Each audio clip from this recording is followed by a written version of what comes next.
mission carrying the largest conventional payload of both guided and unguided weapons in the Air Force inventory. The multi-mission B-1 is the backbone of America's long-range bomber force.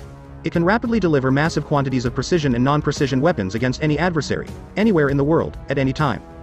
Features the B-1B's blended wing, body configuration, variable geometry wings and turbofan afterburning engines, combined to provide long-range, maneuverability and high speed while enhancing survivability. Forward wing settings are used for takeoff, landings, air refueling and in some high-altitude weapons employment scenarios. Aft wing sweep settings, the main combat configuration, are typically used during high subsonic and supersonic flight, enhancing the B-1B's maneuverability in the low and high altitude regimes. The B-1B's speed and superior handling characteristics allow it to seamlessly integrate in mixed force packages. These capabilities, when combined with its substantial payload, excellent radar targeting system, long loiter time and survivability, make the B-1B a key element of any joint composite strike force. The B-1 is a highly versatile, multi-mission weapon system. The B-1B's synthetic aperture radar is capable of tracking, targeting and engaging moving vehicles as well as self-targeting and terrain-following modes. In addition, an extremely accurate global positioning system-aided inertial navigation system enables aircrews to navigate without the aid of ground-based navigation aids as well as engage targets with a high level of precision. The addition of a fully integrated data link, FIDL, with Link 16 capability provides improved battlefield situation awareness and secure beyond line-of-sight reach-back connectivity. In a time-sensitive targeting environment, the aircrew can use targeting data received from the Combined Air Operations Center or other command and control assets to strike emerging targets rapidly and efficiently. The B-1B's onboard self-protection electronic jamming equipment, radar warning receiver, ALQ-161, and expendable countermeasures chaff and flare system and a towed decoy system, AL-50, complements its low radar cross-section to form an integrated, robust defense system that supports penetration of hostile airspace. The ALQ-161 electronic countermeasure system detects and identifies the full spectrum of adversary threat emitters, then applies the appropriate jamming technique either automatically or through operator inputs.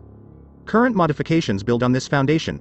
Radar sustainability and capability upgrades will provide a more reliable system and may be upgraded in the future to include an ultra-high resolution capability and automatic target recognition. The addition of Link 16 and FIDL combined with associated cockpit upgrades will provide the crew with a much more flexible, integrated cockpit, and will allow the B-1 to operate in the fast-paced integrated battlefield of the future. Several obsolete and hard-to-maintain electronic systems are also being replaced to improve aircraft reliability. Background: the B-1A was initially developed in the 1970s as a replacement for the B-52.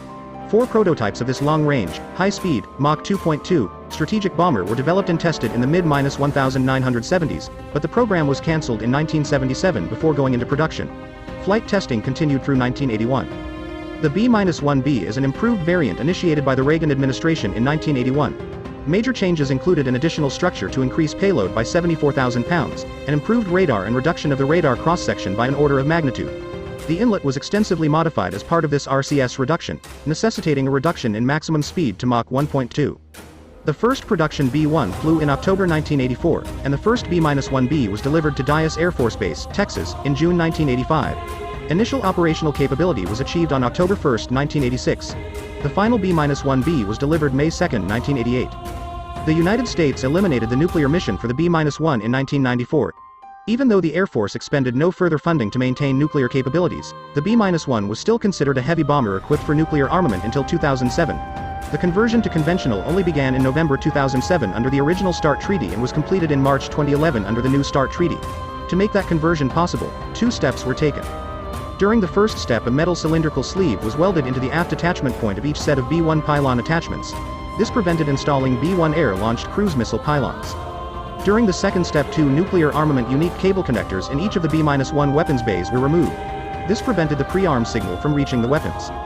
The B-1B holds almost 50 world records for speed, payload, range, and time of climb in its class.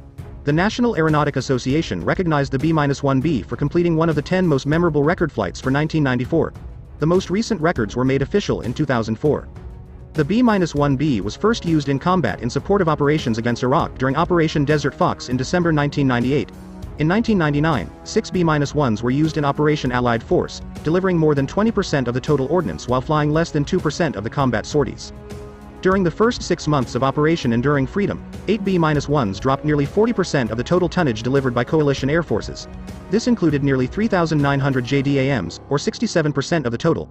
In Operation Iraqi Freedom, the aircraft flew less than 1% of the combat missions while delivering 43% of the JDAMs used. The B-1 continues to be deployed today, flying missions daily in support of continuing operations.